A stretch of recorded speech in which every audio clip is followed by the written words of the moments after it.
ନମସ୍କାର। ହୃଦୟର କବିତାର ଆଜିର ଆସରକୁ ଆପଣମାନଙ୍କୁ ସ୍ୱାଗତ।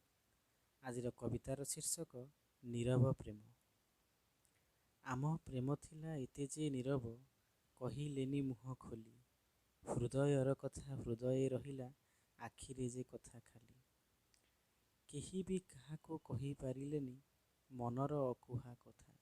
ଆମ ପ୍ରେମ ଥିଲା ଏତେ ଯେ ନୀରବ, ସହୁଥିଲେ ପ୍ରେମ ବ୍ୟଥା।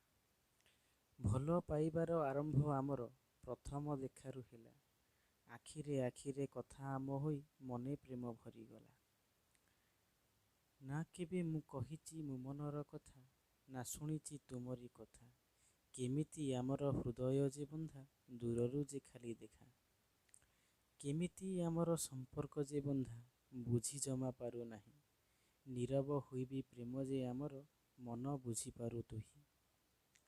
ନୀରବ ସିନା ଏ ପ୍ରେମ ଯେ ଆମର, ହୃଦୟ ଆମର ନୁହଁ। ମୋର ହୃଦୟରେ ସାଇତି ରଖିଛି ତୁମର ସେ ଚାନ୍ଦ ମୁହଁ। ନୀରବତା କେବେ ଭାଙ୍ଗିବ ଆମର, କହିବା ହୃଦୟ କଥା। କେବେ ଦୁହେଁ ପୁଣି ଏକାଠି ହୋଇବା, ସରିବ ଏ ପ୍ରେମ ବ୍ୟଥା। ଧନ୍ୟବାଦ। କବିତାଟି ଯଦି ଆପଣଙ୍କ ହୃଦୟକୁ ଛୁଇଁଥିବ, ନିଶ୍ଚିତ ଭାବରେ ଲାଇକ୍, ସେୟାର ଏବଂ ସବସ୍କ୍ରାଇବ୍ କରିବେ। ଧନ୍ୟବାଦ।